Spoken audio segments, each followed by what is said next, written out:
Hi friends, అందరికీ నమస్తే. Essential టీచింగ్స్లో అణిచివేతకు గురైనటువంటి స్త్రీ గురించి మీతో షేర్ చేసుకుంటున్నాను. అసలు ఇలా ఎందుకు జరుగుతుంది? ఒక పురుషుడనై ఉండి స్త్రీ తరపున ఎందుకు మాట్లాడుతున్నాను అనే ప్రశ్న చాలామందిలో ఉదయిస్తుంది. ఇదే ప్రశ్న ఓషో గారిని అడిగారు. ఓషో గారి సమాధానం విందాం. ఇవన్నీ కూడా essential teachings my dear friends. ఇవి మిస్ అయితే జీవితంలో చాలా మిస్ అవుతాం. మొదటిసారి చూస్తున్నటువంటి వాళ్ళు అయితే షేర్ చేయండి, సబ్స్క్రైబ్ చేయండి, ఫాలో అవ్వండి మై డియర్ ఫ్రెండ్స్. ఒకళ్ళు అడుగుతున్నారు ఓషో గారిని, మీరు ఒక పురుషుడై ఉండి మీరు స్త్రీ మనస్తత్వం గురించి ఎలా మాట్లాడగలుగుతున్నారు అని అడిగితే, నేను ఓషో గారు అంటున్నారు, పురుషుడిగాను లేదా స్త్రీగానో నేను మాట్లాడట్లేదు. నేను అసలు మనస్సుతో మాట్లాడటం లేదు. పురుషుడు స్త్రీ అని విభజించేది మనస్సు, మంచి చెడు అని విభజించేది మనస్సు, ద్వంద్వత్వాలను సృష్టించేది మనస్సు.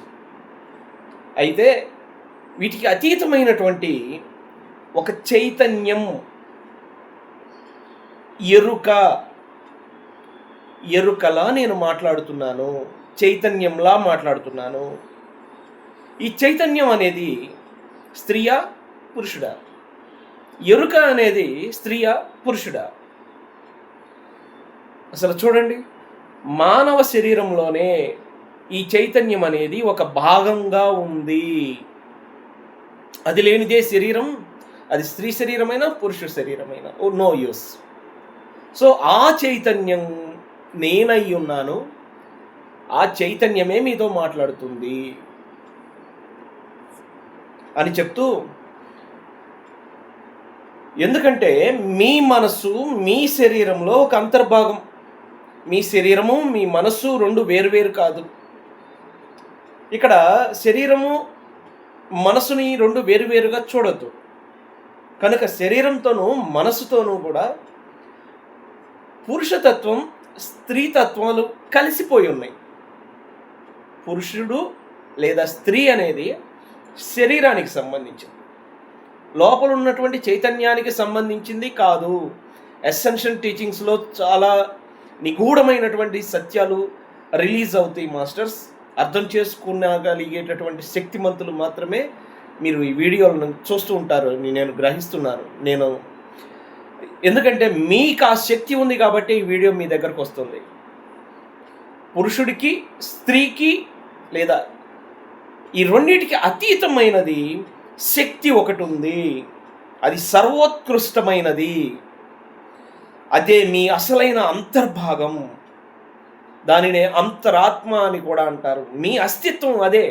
అసలు మీరంటేనే అది. అది ఎరుకను, సాక్షితత్వాన్ని కలిగి ఉంటుంది, జాగ్రత్తను కలిగి ఉంటుంది, జాగరూకత. అది స్వచ్ఛమైనటువంటి చైతన్యం.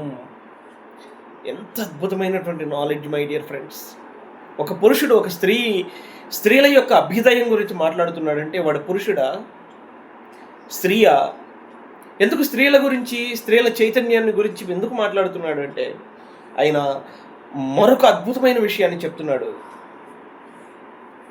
నేను ఒక పురుషుడిలా మాట్లాడటం లేదు, లేదంటే ఒక స్త్రీగా మాట్లాడటం లేదు. నేను ఎరుకలా మాట్లాడుతున్నాను.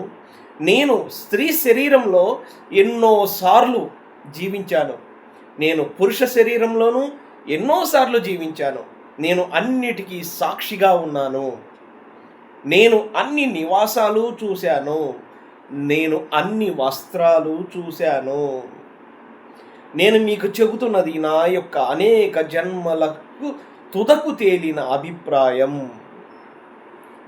అది ఈ జన్మకు సంబంధించింది మాత్రమే కాదు మై డియర్ ఫ్రెండ్స్. కనుక నేను చెప్పేది మీరు కూడా ఒక స్త్రీగానో ఒక పురుషుడిగానో వినొద్దు. కేవలం ఒక ఎరుకలాగా, ఒక స్వచ్ఛమైన చైతన్యంలాగా వినండి మై డియర్ ఫ్రెండ్స్. ఇలాంటి అద్భుతమైనటువంటి ఎన్నో లెసన్స్ మీ ముందుకు తీసుకొస్తాను. షేర్ చేయండి, సబ్స్క్రైబ్ చేయండి, ప్రోత్సహించండి. Thank you.